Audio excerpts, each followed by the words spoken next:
English tutorial চ্যানেলে সকলকে স্বাগত জানাই। আজ তোমাদের জন্য বেঙ্গলি টু ইংলিশ প্যাসেজ ট্রান্সলেশনে ক্লাস নিয়ে উপস্থিত হয়েছি। আজকে এই প্যাসেজটা তোমাদের ইংরেজিতে ট্রান্সলেট করে দেখাবো। আজ তোমাদেরকে শেখাতে চলেছি কোনো রকম গ্রামাটিক্যাল রুল না জেনেও কিভাবে অতি সহজে ট্রান্সলেশন করা যায়। ক্লাসটা সকলের জন্য খুবই গুরুত্বপূর্ণ, তবে কয়েকটা বিষয় তোমাদের মনে রাখতে হবে। 1 নম্বর হচ্ছে প্রথমে সাবজেক্টকে বসিয়ে নিতে হবে। 2 নম্বর হচ্ছে রিভার্স থিওরি, অর্থাৎ শেষ থেকে প্রথমে যেতে হবে, কিন্তু খেয়াল রাখতে হবে কোনো ওয়ার্ডকে মডিফাই করছে কি না। 3 নম্বর হচ্ছে কনজাংশন যুক্ত শব্দ বা শব্দগুচ্ছ থাকলে বা কম্পাউন্ড ওয়ার্ড থাকলে রিভার্স থিওরি বর্জন করতে হবে। রিভার্স থিওরি বর্জন বলতে কি বোঝাচ্ছে? রিভার্স থিওরিতে আমরা কি জানি যে শেষ থেকে প্রথমে যেতে হয়, কিন্তু কনজাংশন যুক্ত শব্দ বা শব্দগুচ্ছ বা কম্পাউন্ড ওয়ার্ড থাকলে শেষ থেকে প্রথমে নয়, প্রথম থেকে শেষে যেতে হবে। আর বি ভার্ব সাইলেন্ট থাকলে সাবজেক্টের পর বসাবে। অনেক সময় দেখা যায় সেন্টেন্সে বি ভার্ব সাইলেন্ট থাকে, সেক্ষেত্রে সাবজেক্টের পর কিন্তু বসিয়ে নিতে হবে। তাহলে অনুবাদ করার জন্য এই 4টে বিষয় কিন্তু তোমাদের অবশ্যই খেয়াল রাখতে হবে। এই কটা বিষয় মনে থাকলে যে কোনো কঠিন প্যাসেজকে সহজেই তোমরা অনুবাদ করতে পারবে। এবারে প্যাসেজের প্রথম লাইনে চলে যাচ্ছি। মুসলমান শাসকগণের মধ্যে আকবর যে শ্রেষ্ঠ ছিলেন সে বিষয়ে কোনো সন্দেহ নাই। এখানে একটা জিনিস বলবার আছে, দেখো, মুসলমান শাসকগণের মধ্যে আকবর যে শ্রেষ্ঠ ছিলেন সে বিষয়। ইংরেজিতে সাধারণত যে থাকলে আর সেটা দেওয়া হয় না, অর্থাৎ আমরা যখন বাংলা থেকে ইংরেজিতে অনুবাদ করব তখন যে থাকলে সেটা দেওয়া হয় না, আর সেক্ষেত্রে কী হবে, সে বিষয়টা উঠে যাবে, আর এই জায়গায় কে চলে আসবে, এই যেটা চলে আসবে। আবার বলছি, যখন বাংলায় যে সে থাকে, অর্থাৎ মুসলমান শাসকগণের মধ্যে আকবর যে শ্রেষ্ঠ ছিলেন সে বিষয়, এরকম যে সে থাকলে ইংরেজিতে অনুবাদ করার সময় এই সেটা লেখা হয় না, এই জায়গায় কে চলে আসবে, এই যে কনজাংশনটা চলে আসবে। এটা তোমাদের খেয়াল রাখতে হবে। তাহলে দেখো, এই যদি এটা চলে আসে, এই যে কনজাংশনটা এখানে চলে আসে, তাহলে অনুবাদ করলে কেমন আসবে? কোনো সন্দেহ নেই যে মুসলমান শাসকগণের মধ্যে আকবর শ্রেষ্ঠ ছিলেন। তাহলে প্রথমে আমাদের কোনো সন্দেহ নেই এই অর্থে আমরা ইন্ট্রোডাক্টরি দেয়ার ইউজ করব। তাহলে দেখো, ইন্ট্রোডাক্টরি দেয়ার যার কোনো অর্থ হয় না, আর ইন্ট্রোডাক্টরি দেয়ারের পরে অবশ্যই একটা বি ভার্ব বসাতে হয়, সেটা বসিয়ে নিতে হবে, সেন্টেন্সে না থাকলেও বসিয়ে নিতে হবে। এরপরে আমাদের শেষ থেকে প্রথমে যেতে হবে। দেখো, প্রথমে আছে নাই, তাহলে নো এলো। সন্দেহ, তাহলে ডাউট এলো। তারপরে দেখো কোনো, ইংরেজিতে সাধারণত কোনো লেখা হবে না, যেহেতু নেগেটিভ সেন্টেন্সে এই কোনো অর্থ হয় না। আমি আরেকটা সেন্টেন্স বলছি, গ্লাসে জল নেই, there is no water in the glass. তাহলে দেখো কোনো এই অর্থটা হবে না, যেহেতু এটা নেগেটিভ সেন্টেন্স, সুতরাং বোঝাই যাচ্ছে। সুতরাং এরপরে কি আছে দেখো, সে বিষয়, এই জায়গাটা আমি বলেছি উঠিয়ে দিয়ে এই যেটা আনতে হবে, যে হচ্ছে কনজাংশন, তাহলে দ্যাট বসে গেল। আর মনে রাখবে, কনজাংশন দ্যাট বসা মানে এর পরবর্তী যেটুকু আছে সেটা একটা নতুন সেন্টেন্স, আর নতুন সেন্টেন্সের ক্ষেত্রে সাবজেক্টকে প্রথমে বসাতে হয়। সেন্টেন্সটার বাকি অংশটুকু কি পড়ে আছে, মুসলমান শাসকগণের মধ্যে আকবর শ্রেষ্ঠ ছিলেন, এর মধ্যে সাবজেক্ট হচ্ছে আকবর, তাহলে আকবরকে বসিয়ে নিতে হবে, তারপরে শেষ থেকে প্রথমে যেতে হবে। তারপরে কি রয়েছে, ছিলেন, তাহলে ওয়াস বসে গেল। শ্রেষ্ঠ, এখানে দেখো অ্যাডজেক্টিভের সুপারলেটিভ ডিগ্রি ইউজ হয়েছে, মুসলমান শাসকগণের মধ্যে আকবর শ্রেষ্ঠ, তার মানে সুপারলেটিভ ডিগ্রি ইউজ হবে। আর শ্রেষ্ঠ অর্থে গ্রেটেস্ট ইএসটি যোগ করতে হবে, সুপারলেটিভ ডিগ্রি। আর সুপারলেটিভ ডিগ্রি দিলে তার আগে অবশ্যই আর্টিকেল দা বসবে, তাহলে ওয়াজ দ্য গ্রেটেস্ট। তারপরে কি রয়েছে, মুসলমান শাসকগণের মধ্যে, তাহলে কি আসবে, অফ অল মুসলিম রুলার্স। এখানে দেখো মুসলমান শাসকগণের পরে মুসলমান দিলে হবে না, এই শাসকগণকে মডিফাই করছে মুসলমান, তাহলে মুসলমান শাসকগণ, মুসলমান আগে দিতে হবে, তারপরে শাসকগণ দিতে হবে, মুসলিম রুলার্স। এখানে দেখো অল আনা হয়েছে, সুপারলেটিভ ডিগ্রি নিয়ম অনুযায়ী সবার সাথে, সব মুসলিম রুলারদের সঙ্গে আকবরকে তুলনা করা হয়েছে, অল দিতেই হবে। আচ্ছা, যে সে, এইটাকে আরও ক্লিয়ার করার জন্য আমি একটা বাইরে থেকে সেন্টেন্স দিয়েছি। এটা দেখো, আমি যে তার শিক্ষক সেটা সবাই জানে। এখানে দেখো, এখানে যে সে এসছে, আগে প্রথমে সাবজেক্টকে বসিয়ে নিতে হয়, তাহলে সবাইটা প্রথমে বসে যাবে। তাহলে দেখো সবাই, এভরিবডিটা বসে গেল। এবারে আমি কি বলেছি, যে এই সেটা যেটা, এটা উঠে যাবে, আর তার জায়গায় চলে আসবে যে। তাহলে মনে রাখবে সেটার জায়গায় আসবে যে। তাহলে দেখো, যেই সাবজেক্টটা বসিয়ে দিলাম, তারপরে শেষ থেকে প্রথমে যাব, প্রথমে আছে জানি, তাহলে নোস বসিয়ে দিলাম।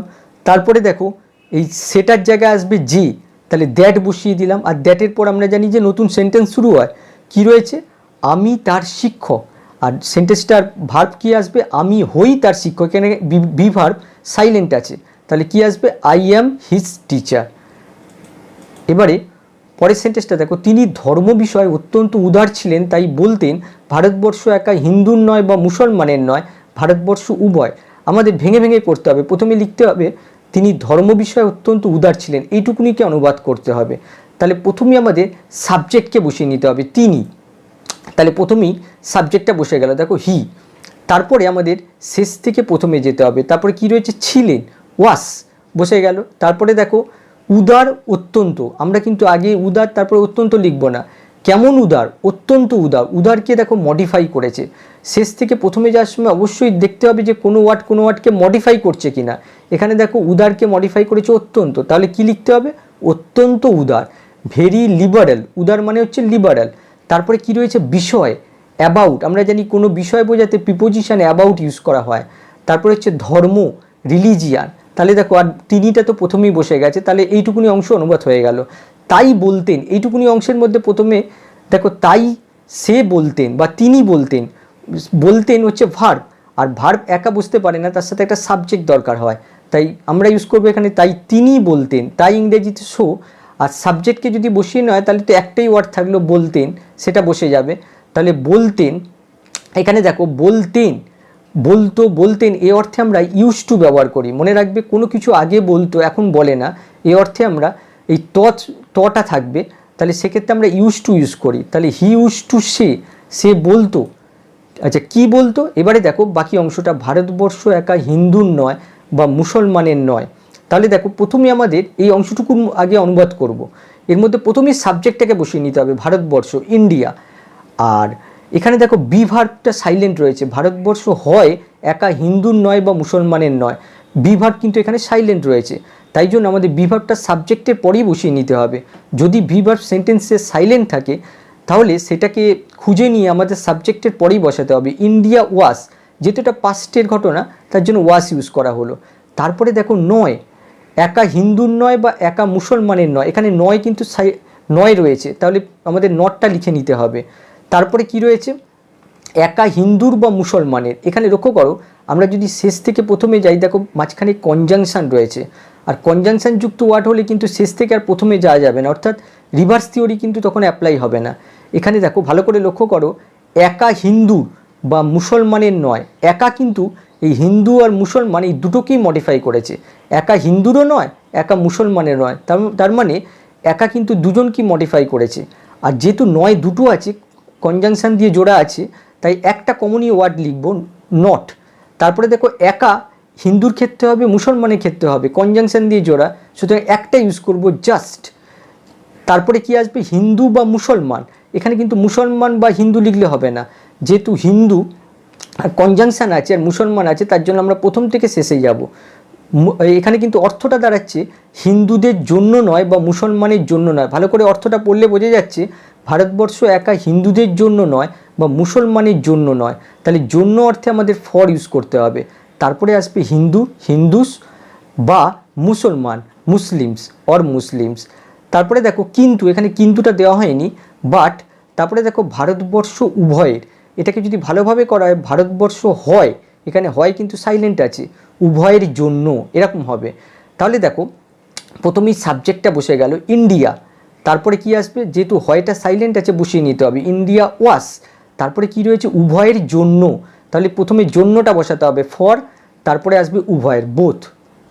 এবারে পরেরটা দেখো, হিন্দু মুসলমানের মধ্যে সকল বিভেদ দূর করার জন্য তিনি আজীবন চেষ্টা করেছিলেন, তাহলে প্রথমেই এখানে সাবজেক্টটা বসিয়ে দিতে হবে, সাবজেক্ট কে রয়েছে তিনি, তাহলে তিনিটা বসে গেল। তারপরে শেষ থেকে আসো চেষ্টা করেছিলেন, কি হবে ট্রাইড। তারপরে কি রয়েছে আজীবন, আজীবন মানে সারা জীবন, অল হিজ লাইফ, তাহলে এইটুকুনি অংশ বসে গেল, তিনিটা তো বসিয়ে দিয়েছি আগে। তারপরে কি রয়েছে দূর করার জন্য, অর্থাৎ দূর করতে, এক্ষেত্রে কেন বা কী জন্য আমরা ইনফিনিটিভ ইউজ করব, তাহলে টু এলিমিনেট, এলিমিনেট মানে দূর করা, কিংবা ইরাডিকেটও লিখতে পারো, যে কোনো একটা ইউজ করতে পারো, টু এলিমিনেট বা ইরাডিকেট, দূর করার জন্য। কি দূর করার জন্য সকল বিভেদ, এখানে দেখো বিভেদ তারপরে সকল লিখলে হবে না, শেষ থেকে আমরা প্রথমে যাচ্ছি কিন্তু বিভেদকে মডিফাই করেছে সকল, তাহলে সকল বিভেদ লিখতে হবে। তাহলে কি আসবে অল দ্য ডিফারেন্সেস, ডিফারেন্সেস মানে হচ্ছে বিভেদ। তারপরে কি রয়েছে মধ্যে, তাহলে মধ্যেটা লিখলাম বিটুইন। তারপরে কি রয়েছে হিন্দু মুসলমানে, এটা দেখো কম্পাউন্ড নাউন, দুটো নাউনকে যুক্ত করা হয়েছে। তাহলে দেখো হিন্দু এবং মুসলমানও এখানে দিতে পারতো, তাহলে প্রথমে হিন্দু দিতে হবে তারপরে মুসলমান দিতে হবে, যেহেতু কম্পাউন্ড নাউন এটা, তাহলে প্রথমে আসবে হিন্দুস অ্যান্ড মুসলিমস। এবার পরেরটা দেখো, তিনি বলতেন সকল ধর্মের মধ্যেই সত্য নিহিত আছে।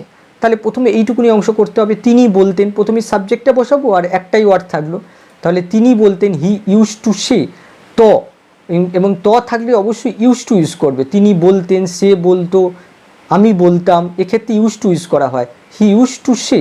তারপরে কি রয়েছে সকল ধর্মের মধ্যেই সত্য নিহিত আছে। এখানে দেখো সাবজেক্ট ভালোভাবে পড়লে বোঝা যাচ্ছে সত্য, এটা হচ্ছে সাবজেক্ট, ট্রুথ। তারপরে দেখো নিহিত আছে, নিহিত আছে এটা একটা ভার্ব, তার জন্য ইজ কন্টেন। তারপরে কি রয়েছে মধ্যেই, ইন। তারপরে রয়েছে ধর্ম, তারপরে সকল। একটু ভালোভাবে দেখো, এই ধর্মকে কিন্তু মডিফাই করেছে সকল, সকল ধর্ম। তাহলে কি আসবে অল রিলিজিয়ান্স। এটাকে আবার এইভাবে তোমরা লিখতে পারো, হি ইউজ টু সে, যদি কন্টেন্ট না লিখতে চাও, নিহিত আছে ইংরেজি, তোমরা লাইস লিখতে পারো। ট্রুথ লাইস, লাই মানে অবস্থান করা বা নিহিত থাকা, তাহলে truth lies in all religions. আবার এটাকে দেয়ার দিয়েও করা যায়, কোনো কিছুর মধ্যে কোনো কিছু আছে বোঝাতে আমরা ইন্ট্রোডাক্টরি দেয়ার ইউজ করি, সেক্ষেত্রে হয়ে যাবে there lies truth in all religion, কিন্তু এভাবেও লেখা যেতে পারে। এবারে পরেরটা দেখো, তার উদারনীতি ও সুশাসনের দ্বারা হিন্দু মুসলমানকে তিনি এক করতে পেরেছিলেন। তাহলে দেখো এখানে প্রথমে আমাদের সাবজেক্টকে বসিয়ে নিতে হবে, তিনি, তাহলে কি আসবে হি, বসে গেল। তারপরে আমাদের শেষ থেকে প্রথমে যেতে হবে, পেরেছিলেন কি হবে ওয়াজ এবল। তারপরে কি এক করতে, দেখো এখানে ইনফিনিটিভ ইউজ করা হয়েছে, এক করতে, তাহলে টু ইউনাইট, ইউনাইট মানে এক করা, তাহলে টু ইউনাইট। তারপরে কি রয়েছে, তিনিটা তো আগেই বসে গেছে, হিন্দু মুসলমানকে, কি আসবে হিন্দুস অ্যান্ড মুসলিমস। এখানে দেখো হিন্দু মুসলমান অর্থাৎ দুটো নাউনকে জোড়া হয়েছে, তাহলে মুসলমান হিন্দু লিখলে হবে না, তাহলে হিন্দু অ্যান্ড মুসলিমস লিখতে হবে। এখানে একটা হাইফেন হবে, এটা দেওয়া হয়নি। তারপরে দেখো দ্বারা, বাই এসে গেল। তারপরে কি রয়েছে দেখো সুশাসন উদারনীতি, এখানে দেখো মাঝখানে কনজাংশন জোড়া আছে, তাহলে উদারনীতি ও সুশাসন এইভাবে লিখতে হবে। আবার একটু লক্ষ্য করলে দেখো উদারনীতির আগে তার দেওয়া আছে, এই তারটা কিন্তু পসেসিভ অ্যাডজেক্টিভ, উদারনীতি আর সুশাসন দুজনকেই মডিফাই করেছে, তার উদারনীতি তার সুশাসন। তাহলে আমাদের যখন সেন্টেন্সটাকে লিখতে হবে, অনুবাদ করতে হবে, তার উদারনীতি ও সুশাসন এইভাবে করতে হবে, লাস্ট থেকে শুরু করলে হবে না, কনজাংশন আছে, আবার উদারনীতি আর সুশাসনকে মডিফাই করেছে তার, তাহলে কি লিখতে হবে তার, হিস, উদারনীতি লিবারালিজম ও সুশাসন and good administration, good administration মানে সুশাসন। এবার পরেরটা দেখো, তিনি নিজে লেখাপড়া জানতেন না কিন্তু জ্ঞানী গুণীর আদর করতেন। এখানে দেখো সাবজেক্ট হচ্ছে তিনি, কিন্তু শুধু তিনি লিখলে চলবে না, তিনির সাথে নিজে এটাও লিখতে হবে। এই নিজে এই শব্দটা কিন্তু এই তিনিকে জোর দিচ্ছে, এমফাসাইজ করছে, সাবজেক্টকে জোর দিচ্ছে, এই জন্য এটা একসাথে লিখতে হবে। তিনি নিজে, হি হিমসেলফ, লেখাপড়া জানতেন না, এটাকে তো আমরা সহজ কথা লিখতে পারি ওয়াজ নট এডুকেটেড। তারপরে দেখো কিন্তু, বাট, আদর করতেন বা সমাদর করতেন, সাবজেক্ট কিন্তু দেখো প্রথমেই দেওয়া আছে, তার জন্য লেখে নি, আদর করতেন, তাহলে কি আসবে রেসপেক্টেড, শেষ থেকে শুরু করব, রেসপেক্টেড। এবং এটার থেকে আরও ভালো ওয়ার্ড হয় প্যাট্রানাইজড, এটাও তোমরা দিতে পারো, পৃষ্ঠপোষকতা করা, প্যাট্রানাইজড। আচ্ছা, তারপরে কি রয়েছে গুণী ও জ্ঞানীর, কিন্তু আমরা লিখব জ্ঞানী ও গুণী, কেন, যেহেতু এটা কনজাংশন দিয়ে জোড়া আছে ও, তাহলে দেখো জ্ঞানী ও গুণীর লিখতে হবে। কনজাংশন যুক্ত ওয়ার্ড আমরা কি জানি রিভার্স থিওরি মেনটেন করে না, সেক্ষেত্রে আমাদের সোজা পথে হাঁটতে হবে, জ্ঞানী ও গুণী। তাহলে কি আসবে জ্ঞানী দ্য লার্নড, আর গুণী হচ্ছে দ্য ট্যালেন্টেড। এখানে লক্ষ্য করো লার্নড আর ট্যালেন্টেড দুটো কিন্তু অ্যাডজেক্টিভ, কিন্তু যখনই এই অ্যাডজেক্টিভের সাথে আর্টিকেল দা বসানো হলো দুটোর সাথে, তার মানে এটা নাউন হয়ে গেছে, অর্থাৎ জ্ঞানী ব্যক্তিরা গুণী ব্যক্তিরা এই অর্থে ইউজ হয়েছে। এবারে পরেরটা দেখো, তার সবাই বহু জ্ঞানী গুণী লোক ছিলেন। সাধারণত কোথাও কোনো কিছু ছিল এই অর্থে আমরা ইন্ট্রোডাক্টরি দেয়ার ইউজ করি, এখানে ইন্ট্রোডাক্টরি দেয়ার ইউজ করব। আর ইন্ট্রোডাক্টরি দেয়ারের কোনো আলাদা করে অর্থ হয় না, প্রথমে বসিয়ে নিতে হবে, তারপরে আমাদের শেষ থেকে প্রথমে যেতে হবে। ইন্ট্রোডাক্টরি দেয়ার এটা কিন্তু সাবজেক্টের কাজ করছে, এটাকে বলা হয় এমটি সাবজেক্ট। তারপরে দেখো শেষ থেকে প্রথমে যেতে হবে, ছিলেন, ওয়ার, তারপরে কি রয়েছে জ্ঞানী গুণী লোক। আবার তার আগে দেখো বহু দেওয়া আছে, এটাকে কিন্তু তোমরা পৃথক করতে পারবে না, লোক জ্ঞানী গুণী বহু লিখলে হবে না, লোককে মডিফাই করেছে জ্ঞানী গুণী। কেমন লোক, জ্ঞানী গুণী লোক, লোককে মডিফাই করেছে। তার আগে দেখো ডিটারমিনার দেওয়া আছে, বহু। আচ্ছা, কতজন? বহু লোক, বহু জ্ঞানীগুণী লোক। এই লোককে কিন্তু এই বহু আর জ্ঞানীগুণী দুজনই মডিফাই করেছে, তাই জন্য একে অপরের সঙ্গে রিলেটেড। এটা এরমভাবে লিখলে চলবে না লোক জ্ঞানীগুণী বহু, লিখতে হবে বহু জ্ঞানীগুণী লোক। তাহলে কি আসবে? Many learned and talented man. এটাকে এক কথায় ওয়াইজ ম্যানও লেখা যায়। তারপরে কি রয়েছে? তার সভায়। প্রথমে কি আসবে? সভায়, তারপরে আসবে তার। কিন্তু দেখো সভাকে মডিফাই করেছে তার, পসেসিভ অ্যাডজেক্টিভ। কার সভা? তার সভা। তাহলে তার হচ্ছে এই সভাকে মডিফাই করেছে।